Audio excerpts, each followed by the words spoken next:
What's going on, YouTube and y'all squad? This is your boy Yocrates, and this is your review for Basketball Wives. I mean, some stuff happened, but not a whole lot. So yeah, I'm just gonna go ahead and breeze through this. So we get Angel and British. British goes to Angel's store. She checks up on her. Angel feels like she needs to take a break from the group, which you probably do need to, especially being this far along or not even saying that this has been somewhat of a complicated pregnancy. So probably best. British tells us now that her and now that Lorenzo has ended his domestic partnership, that things between them are better. And my thing is, you never mind. Anyway, they are doing good so far co-parenting. I'm like, okay, well that's good. Praise the Lord for small favor. So we get Duffy and Iman. The food tasting is rehashed. Iman says rock salt is too emotional and in a roundabout way said that he need to stay out of women's business. I'm like, well, there's that on that. So they talk Vegas and her DJing. This is supposed to be her last set, and and obviously Iman is pushing this. She pretty much lets him know I'll be home more. I'm not gonna be stay at home like 24/7. That's not gonna happen. I'm going to find myself another business venture. So it's pretty much one of those where you're getting what you want and me not DJing anymore. But if you think I'm gonna just sit in the house by myself with the baby, you crazy. And it's also the whole thing of her not wanting to end up depending on a man, and then things go left, and now you left looking stupid and destitute, especially given the fact that y'all, and it's not necessarily that they're not married, but the fact that if they do end up splitting up, she gets nothing for all of this time invested, other than child support. So, yeah. Um, we get Malaysia, Jen and Jackie. They work out. They rehash the food tasting because Malaysia wasn't there. Jackie says that the women they cannot continue to just sweep things upon the rug like they have to deal with because if not, it's going to manifest itself. Which I say that all the time. So hey, a clock is right. 2 times a day. So okay, Jackie. And Jackie says she wants them all the girls to be on her podcast. So then we get Jackie, Brandy, and Noraya. Mike shopping. They talk about the podcast, and Brandy says her issue that I guess with the last time that she was around Malaysia was the fact that she brought Zale. Like that was a trigger for her, especially almost kind of like you brought him because you were trying to like prove a point and try to like do something or whatever. So okay, cool, whatever. So then we get Angel and her son Azari. They talk about him being in high school, and then she says to him that Rockstar and her had a conversation, and they want to put all the baby stuff in his room. So because there's a room, because they're all on the third floor, there's a room on the second floor, but she doesn't want to have to go up and down the stairs. And this whole entire time, I'm sitting there like, why not have the baby in your room? Why the baby got to take over his room? Like, that didn't make no sense to me. He talking about saying, "Hey, I want to stay in my room. This my room." He didn't want to go into the guest bedroom. Then she even offers up the guest house, and him having his independence there, I probably would have taken the guest house. But he kind of looked at her like, "No, I like my room. I want to stay in my room." And then even says to her that he doesn't want to feel neglected when this baby comes because when she had her second child, literally she had no time for him. And, doesn't want that to happen. And I'm pretty sure he probably feels the same way with her being with Rock Salt. So hopefully it really sits in and she takes what he's saying to heart. And he wants her to go to more of his games. Now, what I will say is her spending more time with him, yes. Now, the whole going to games and all the other stuff, hey, look, your mama got to make a living, all right? I mean, look, we give our parents a whole lot, and parents can only do but so much, and there's not a handbook for it. But now, asking her to, try to split her time evenly amongst the three of y'all, that first year going to be difficult because, the baby is very, very needy, can't talk about other stuff. Got it. All this other stuff he won't, okay. But he only has one parent, so I kind of understand. Moving on, so we get the podcast. And the ladies, for the most part, rotate through and whatnot. But before we get to that, Duffy says she cool on Rock Salt. Ain't even got to deal with him. I understand. Jackie tells her she talks to Angel. Duffy feels that she needs to clear the air with Angel, especially when it comes to, all the stuff that Rock Salt said. I don't know how that conversation is gonna go next episode, but we shall see. Jackie encourages Duffy to start a podcast. Like maybe this could be that extra source of income for you. And she wants to be an executive producer for an album, pretty much be the female DJ Khaled, which is possible, especially if she has a studio in her house or whatever. Make it real easy for herself. You know what I'm saying? Now she says that she won't be touring like that, and you might, but again, I don't know how that works. Being a DJ and having like a compilation album or whatever. So whatever. So Mia shows up. She brings a cheesecake as a peace offering. Malaysia is the last to show, so she shows just as Jackie is starting the podcast.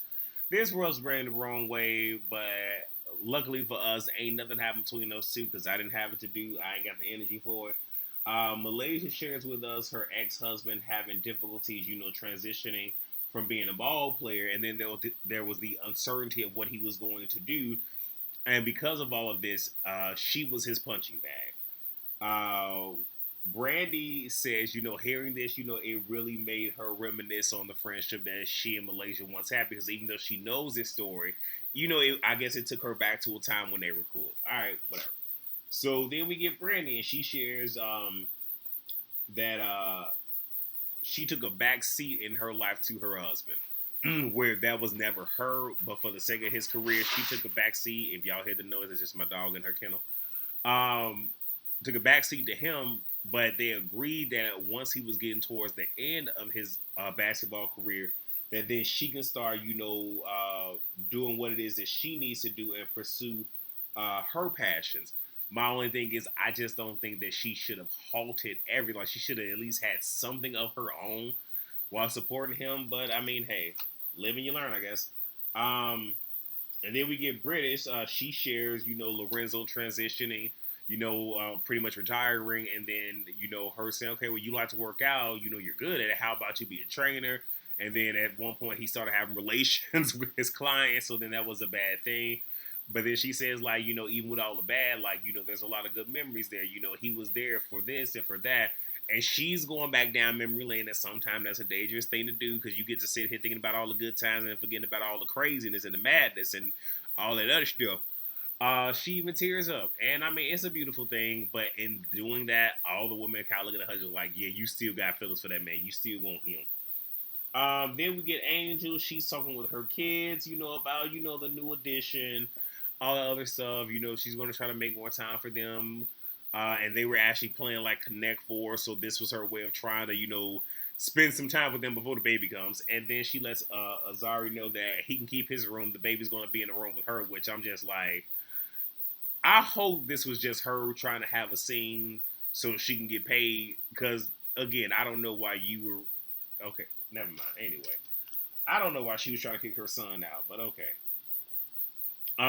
So then we get British and Brandy. They rehash the podcast. Brandy felt that, the broadcast brought the women together because, they got to understand each and everybody, a lot better. I can see that. And then she tells British that she still loves Lorenzo. And British says, when she left him, she was leaving him to kind of, make him appreciate her and see what he would be missing. But she never thought that she was going to leave. But that's kind of what it turned into. And British asked her, how did she get over the infidelity thing?